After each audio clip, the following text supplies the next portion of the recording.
ओम शांति। आज प्यारे बाबा के महावाक्य भी पवित्रता के ऊपर हैं। बाबा ने कहा है, दुनिया में अशांति का कारण कौन सा है? हाँ, लोग ये भी नहीं जानते और स्थूल बातों को कारण बनाकर क्या क्या करते रहते हैं। उनके कारण सुनो तो हंसी भी आती है। हाँ, कोई कहेगा अशांति इसलिए पैसा कम है, कोई कहेगा अशांति इसलिए कि शिक्षा कम है। हाँ, या और भी कई जो भी कारण है, मेरा फलाना संबंधी अच्छा नहीं है, नहीं तो शांति रहे, फलाना ये कारण है, सरकार ये नहीं करती है, किस किस को दोषी भी बनाते रहते हैं।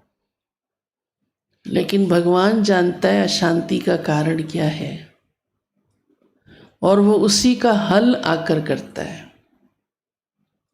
मूल रूप से जड़ को ही ठीक करता है। तो बाबा ने सुनाया है, अशांति का कारण तो अपवित्रता है, सिविलाइज्ड नहीं है, क्रिमिनल आई है। जो कुछ भी देखते हैं बुराई ही देखते हैं और फिर देहाभिमान में रहते हैं तो पांचों विकार हावी रहते हैं। अभी घर में सब कुछ खाते पीते देखो, अचानक ही झगड़ा हो जाता है। कारण क्या है? हाँ, भूत आ गया ना क्रोध का। ये भी तो अपवित्रता है ना। तो सारा माहौल ही खराब हो जाता है, खाना भी बीच में छूट जाता है। अब ये थोड़ा है घर में खाना पीना आराम नहीं है, सब कुछ है, परंतु फिर भी शांति नहीं है। तो क्यों शांति चली गई? कहाँ चली गई? क्यों चली गई? क्यों अशांति मच गई खाते पीते? इसलिए बाबा हम बच्चों को ये बात कहते हैं।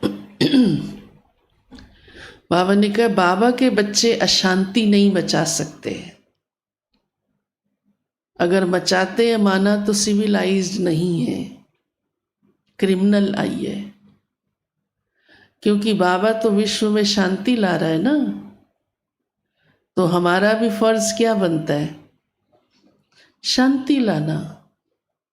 अब इतनी बड़ी जिम्मेदारी विश्व में शांति लाने की और खुद में नहीं लाए, परिवार में नहीं लाए, तो सबसे पहले तो स्वयं से ही आरंभ होता है। खुद शांत रहना, अपने स्वधर्म में रहना, कोई भी बात हो अशांति नहीं मचाना, तो सारे में वो वायुमंडल शांति का सहज बनता है। इसीलिए देखो, यहाँ आकर सबको शांति का अनुभव होता है। चाहे अभी लेसन पढ़े भी नहीं होते, मेडिटेशन करना भी नहीं आता, कहते बड़ी शांति लगती है। क्योंकि आपने जो योग किया उसका वाइब्रेशन उनको टच होता है, वो भी सेवा होती है। फिर धीरे धीरे सीख जाते हैं तो उनके जीवन में भी ऐसे ही आ जाती है शांति। और विशेष बात बाबा ने हम बच्चों को शांति की कि तुम बच्चे तो ओरिजिनली ही आत्मा का निजी संस्कार ही शांति है। मैं हूं ही शांत, तो अशांति का प्रश्न ही नहीं। यही पहचान बाबा ने हमें दे दी कि तुम वास्तव में ओरिजिनल क्या हो, तुम्हारी मूल नेचर क्या है। मूल नेचर तो काम करनी चाहिए ना। टेम्परेरी संग के अंदर आकर, देह अभिमान के अंदर आकर दूसरी हो भी गई तो उसको तो सहज हटाया जा सकता है ना, अपनी मूल में आया जा सकता है।